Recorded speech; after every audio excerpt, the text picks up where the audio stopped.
Et coucou tout le monde, on se retrouve aujourd'hui pour un petit coloriage ensemble dans le Witch Cottage de Anna Carlson.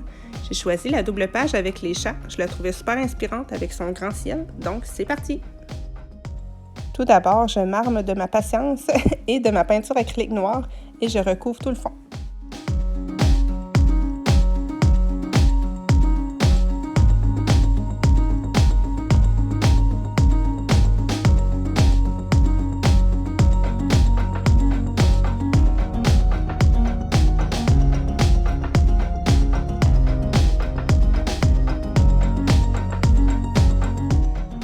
Une fois que c'est sec, je vais sortir mes gouaches. Moi, je possède la IMI et la Artix. Mais franchement, elles se valent toutes, là. Je vais sortir du bleu foncé, du vert, du bleu plus clair, du mauve foncé, du mauve clair ainsi que du rose. Je vais commencer par mon bleu le plus foncé. Vous allez voir là, que je vais constituer plusieurs petites touches de couleur dans mon ciel. Là, actuellement, je vais faire l'extérieur. C'est dans le fond cette couleur-là qui va se joindre avec le noir. Donc, vous allez voir un coup que ma ligne va être faite. Je vais venir juste avec de l'eau un petit peu diluer le bord pour que ça se fonde bien avec mon noir.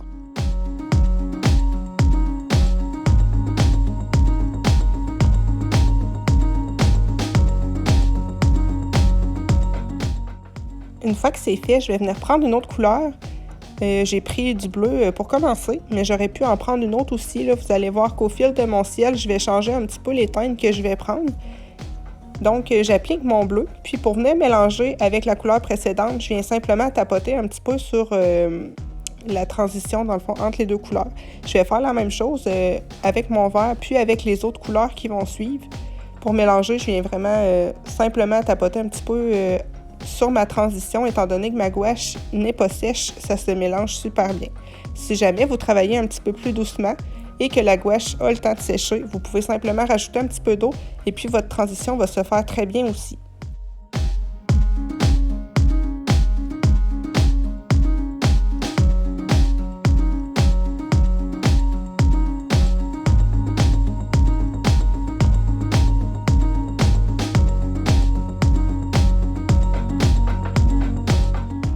Vous allez voir quand je vais avoir terminé là, ma petite ligne violette plus foncée, je vais venir rincer mon pinceau avant de faire ma transition, étant donné qu'il était vraiment très sale. Ça peut vous aider, ça, d'y penser, puisque si votre pinceau est sale, vous risquez davantage de salir la couleur précédente que de la mélanger. Donc, en partant avec un pinceau propre, vous mettez la pointe vers la couleur la plus claire et vous inclinez un petit peu votre pinceau en tapotant. Normalement, ça va très bien. Je termine toujours mes touches de couleur en revenant avec le bleu le plus foncé, que je vais venir encore une fois là, diluer avec de l'eau à l'extérieur afin de faire une belle transition là, avec mon fond qui est noir.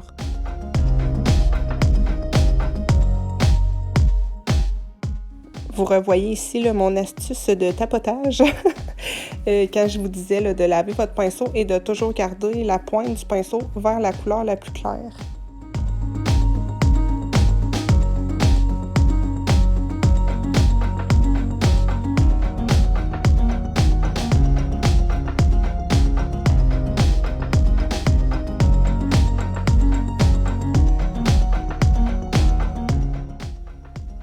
Ici, je viens simplement là, diluer les bords comme je vous disais tout à l'heure. Je continue de la même manière pour tout le reste du ciel. Je varie un petit peu les formes et les couleurs, mais sinon, c'est vraiment la même chose.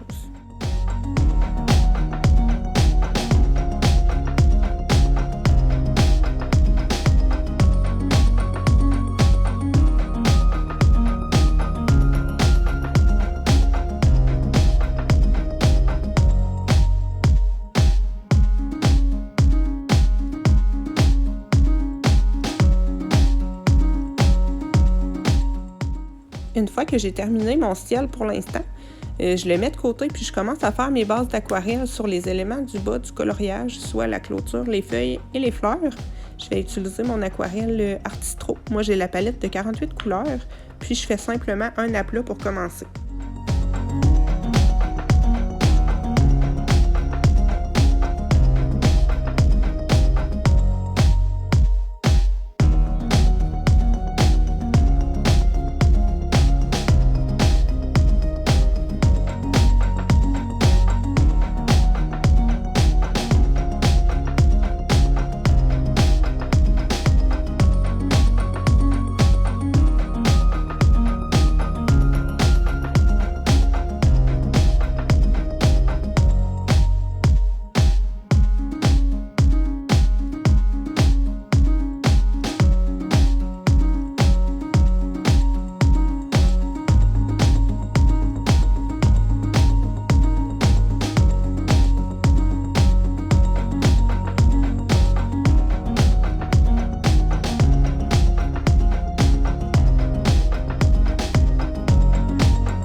Une fois que c'est sec, je vais venir texturer un peu mes éléments.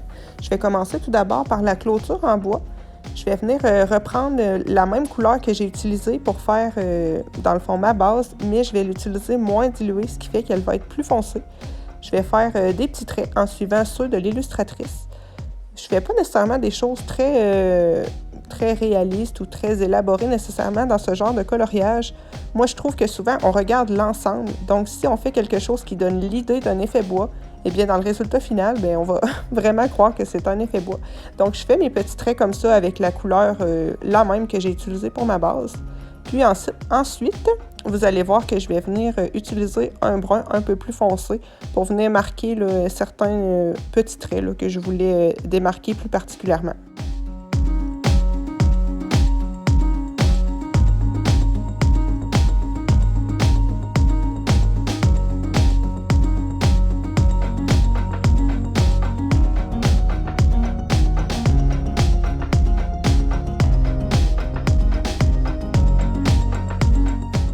Pour le brun très foncé, j'utilise la palette Boku Undo. Je ne sais jamais comment le prononcer, mais bon, je pense que vous la connaissez. Là, elle a beaucoup circulé sur les réseaux. C'est une palette avec 6 godets de couleurs très foncées.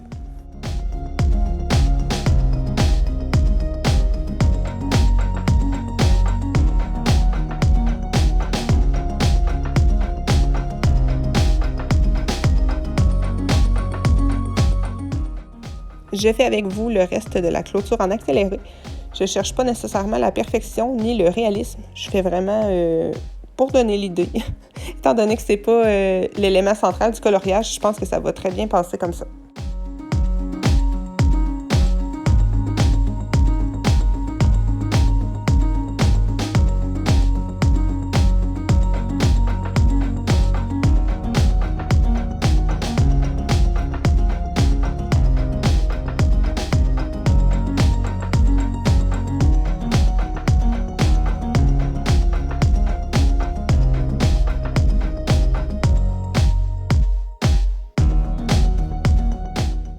Une fois que c'est fait, j'attaque les fleurs et les feuilles.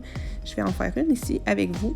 Je vais utiliser un bleu un petit peu plus foncé que la couleur de base que j'ai utilisée pour ma fleur. Donc, je prends un bleu, on va dire, de couleur intermédiaire, puis je vais faire des petits traits en partant du centre vers l'extérieur.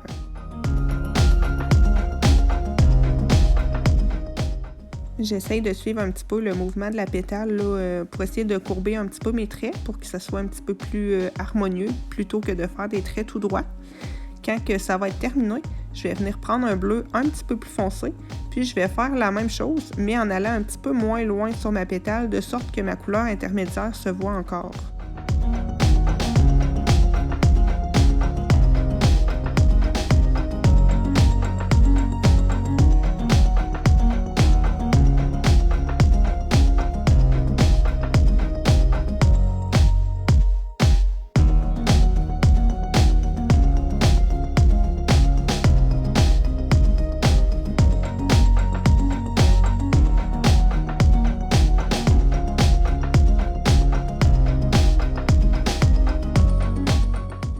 Ma caméra bouge beaucoup à ce moment-ci de la vidéo. Je m'en suis rendu compte trop tard au moment du montage, donc désolée pour les petits yeux sensibles.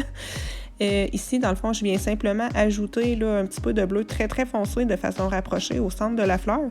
Puis, je vais laisser ça sécher comme ça. Je vais faire toutes mes fleurs ensuite de façon accélérée.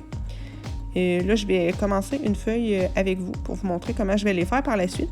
Je viens simplement prendre du verre. Là, j'avais pas assez mélangé ma pastille, donc ça écrivait pas. Donc, je recommence la procédure. Je viens mettre du verre un peu plus foncé pour donner un peu de couleur à ma feuille. Puis ensuite, avec mon verre très foncé, toujours de la palette Boku Undo, je vais venir délimiter un petit peu mes feuilles. Puis, ça sera pas plus compliqué que ça là, pour l'effet feuille.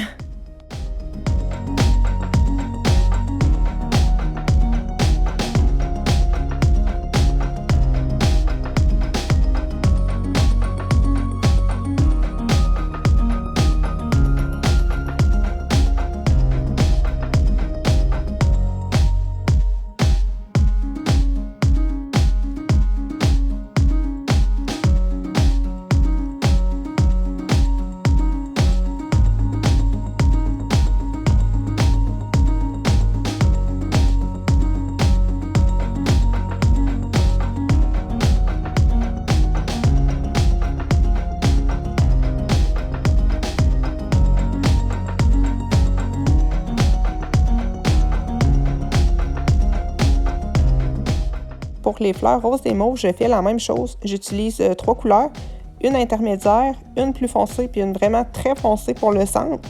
L'idée, c'est que l'extérieur de la pétale soit beaucoup plus clair que l'intérieur, de sorte à ce que la fleur soit vraiment contrastée.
Je viens faire quelques éléments qui me manquaient là, à l'aquarelle, donc les papillons, les petites bestioles, ainsi que les colliers des chats.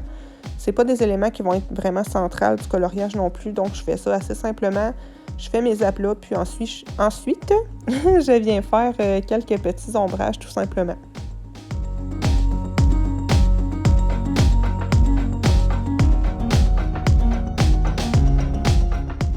Donc ici, je me fais un petit mélange là, pour éclaircir le beige que je possède dans ma palette d'aquarelle. Pas d'aquarelle, de gouache, pardon. Donc, je me suis fait un petit mélange, puis j'applique ça partout là, sur le corps de mon chat. Faut savoir que c'est vraiment, moi, l'effet poil, quelque chose que je suis pas très à l'aise avec ça. Mais souvent, je me dépatouille un peu avec la gouache. Donc, je fais mon aplat partout. Ce beige-là, ça va être dans le fond ma couleur intermédiaire.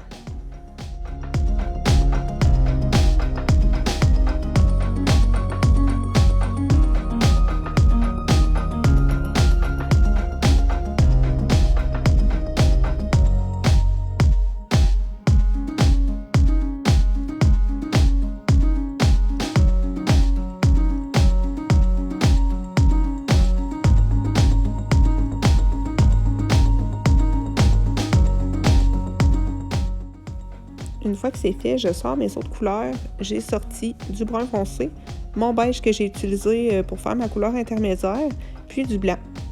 Donc, je me lance, même si je suis quand même très incertaine de moi, je vous cacherai pas. Donc, je vais prendre mon brun le plus foncé, puis je vais faire les petits poils qui vont constituer, dans le fond, la partie la plus foncée du tigrage de mon chat caramel.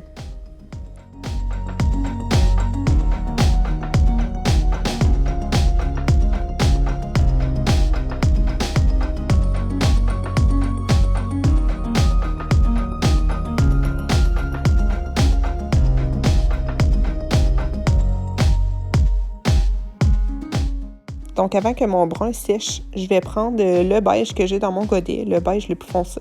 Puis, je vais venir faire des petits poils juste en haut, de sorte à ce qu'ils se mélangent un petit peu, mais pas complètement.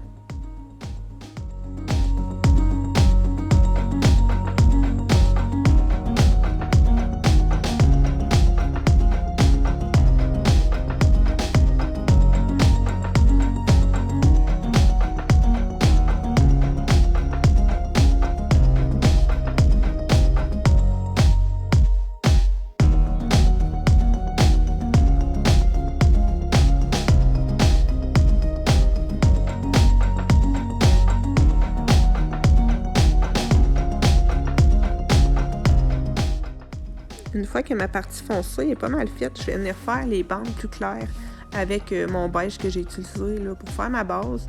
Puis je vais venir mettre ensuite du blanc. Donc je fais des petits poils comme ça, un petit peu, un petit peu comme je le peux. Comme je vous disais, je suis vraiment pas très non plus à l'aise avec l'effet poil. Donc j'y vais un petit peu au feeling.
Donc, je prends mon courage à 2 mains et puis je persévère, je fais tout le chat de la même manière et puis au final, je suis assez contente. Je suis contente de m'être lancée, de m'être fait confiance et puis d'avoir essayé, tout simplement. Je trouve que les traits de l'illustration étaient vraiment quand même difficiles à mettre en couleur à cause des petits poils qui étaient dessinés. Au final, je pense que c'est une bonne manière pour moi, en tout cas, de les faire, étant donné que le crayon, c'est vraiment pas... c'est pas quelque chose avec lequel je suis très douée, là. Moi, en tout cas, si vous me suivez un petit peu sur Instagram, vous savez que j'utilise beaucoup de peinture et d'aquarelle.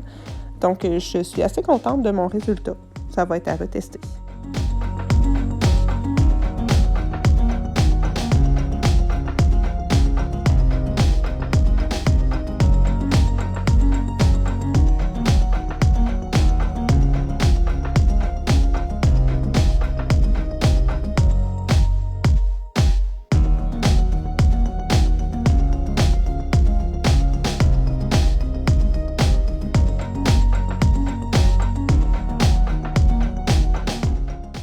Pour les ailes, je vais utiliser le brun le plus foncé que j'avais pris pour faire mon pelage. Je vais faire un aplat tout simplement. Et puis ensuite, avec un brun un peu plus foncé, je vais venir faire une petite ombrage sur chaque plume.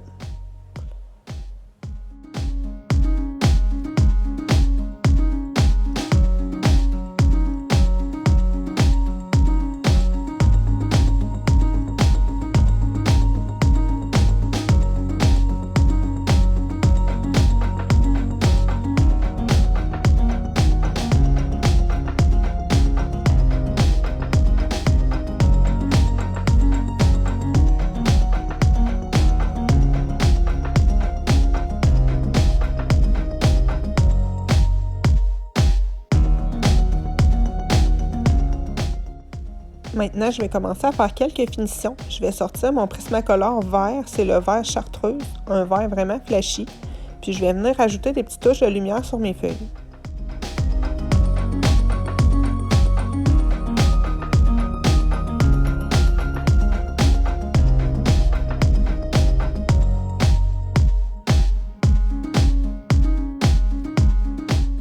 Pour les fleurs, je vais utiliser mon Prismacolor blanc. Je vais vraiment en mettre dans les extrémités des pétales pour accentuer l'effet de contraste avec le centre qui est très foncé.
Je trouve vraiment que c'est ce genre de petites finitions-là qui font toute la différence dans un coloriage. Dans ce cas-ci, ça va vraiment faire ressortir les fleurs du fond, puis les démarquer un petit peu plus à l'œil quand on va voir l'ensemble du coloriage.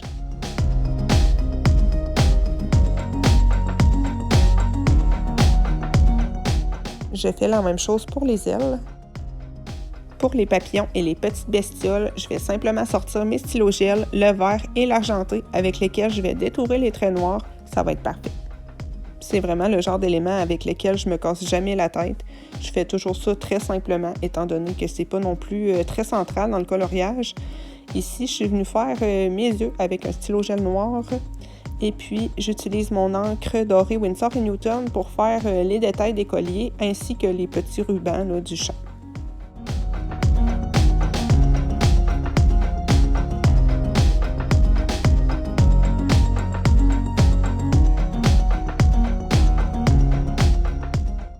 Je vais venir faire aussi le centre des fleurs avec mon encre dorée. J'adore faire ça, je trouve ça trop joli. Je termine mon ciel en faisant quelques étoiles à l'aide de mon Prismacolor blanc et de mon stylo gel, puis je fais quelques projections d'encre blanche. J'espère que ce petit moment avec moi vous aura plu et vous aura motivé à ressortir vos pinceaux.